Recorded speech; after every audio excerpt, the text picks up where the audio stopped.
Hi everybody, it's Tammy with stampwithtammy.com and I'm here with another quick and easy card for you. This week we're going to use the Branching Out stamp set. I think I've used it quite a bit lately. I love this set.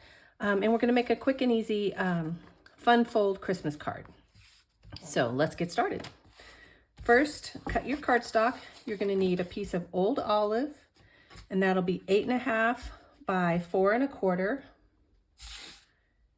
And then you're going to score it at 5.5. So I'm just going to fold this like this, burnish it with my bone folder, set aside. Then you need a piece of real red that is 3 inches by 8.5. You're going to score it at 4 1/4. Just like that. And then you need 2 pieces of designer paper. I'm using the Traditions of Christmas. This one is 5 1/4 by 4. See the other side, it's so pretty. Isn't it crazy? I'm using the plain side. And then this one is 4 by 2 3/4. And there's the other side of that one. And then you'll need 2 pieces of basic white. These are 4 by 2 3/4. So let's get started. We're going to stamp. We're going to use Early Espresso, Real Red, and Old Olive. I'm going to put these up here. And here's my old olive. And let's get started. First, we're going to use Early Espresso. And I stamped this upside down, but that's just how I work. So there's 1 and then 2. And I'm going to stamp my words now for the front part. Just like that, so that I don't stamp over it. I want to keep it clear. And then for the inside piece, I also want to stamp. I'm using, on this card, I used a Merry Christmas from the Holly Jolly set. And this time I'm just going to use a stamp set from, or a stamp from Branching Out. It's got a lot of sentiments. So I just wanted to keep it with one stamp set. Just stamp that right in the middle.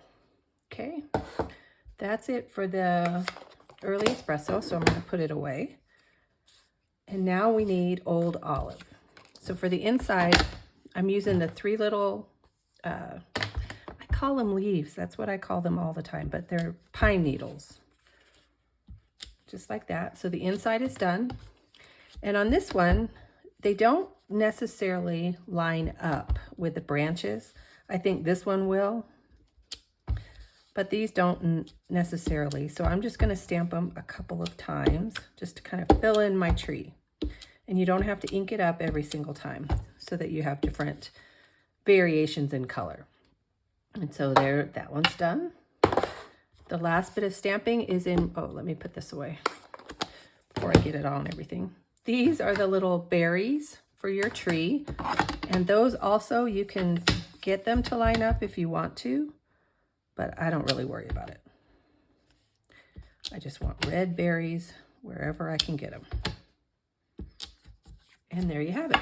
And that is it for the stamping. So let's just put this together really quick. So for the inside, ooh, gosh, too many pieces of paper. So this piece is going to go on the outside. And I'm just going to use my Stampin' Seal. That's what happens when you go too far. Hold on one second. I just need to change this out. It's super easy and it'll only take a second. So here's my new one. Just line up the dots here. And there you have it. All right, let's try this again. We did this card in one of my Christmas card classes, and I had one lady that really liked the other side of the paper, so she switched everything. And she had to, because this piece on the back side was the different direction, she switched her whole card. It was really, really pretty. I encourage people at my classes to do what they want. I just ask that they let me know if they're going to change ink colors so that I can, you know, fix it for the next person so they don't get mud. Anyway, so this is the front piece for the red. I'm just going to put it right here. And then this is the inside.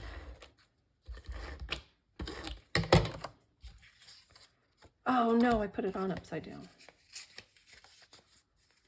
Oh, okay, well, let me see if I can get it off.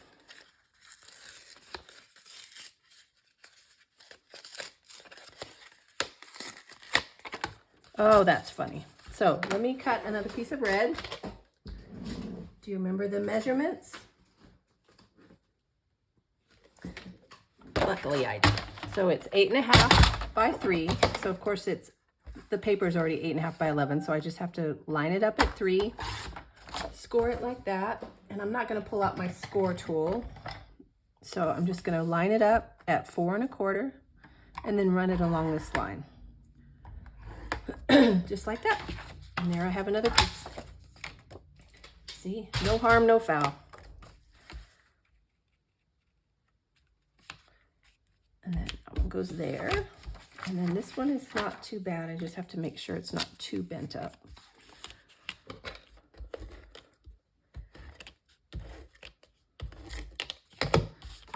And I'll put it on the right way this time. Just like that. And then I'm going to use this really pretty, real red, let's see, what's it called? I'll tell you the actual name. Shiny ribbon. I don't know if you guys can see it, but it is. It's a really pretty red, shiny ribbon. And so we're just going to tie this in a knot. Sorry about that. My son just got home and the dogs are barking at him. And then I'm just going to tie a knot, a simple little knot right up here.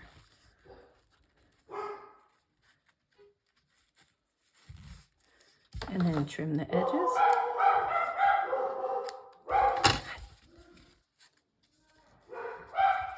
Okay, and then this goes on the inside. You're gonna just center it right in the front. I mean on the inside. And then it flips like that. And there you have it. If you have any questions, just leave me a comment below. And let me know if let me know how everything's going. If you have not subscribed, I'd appreciate it. I will talk to you later. Have a great day. Thank you.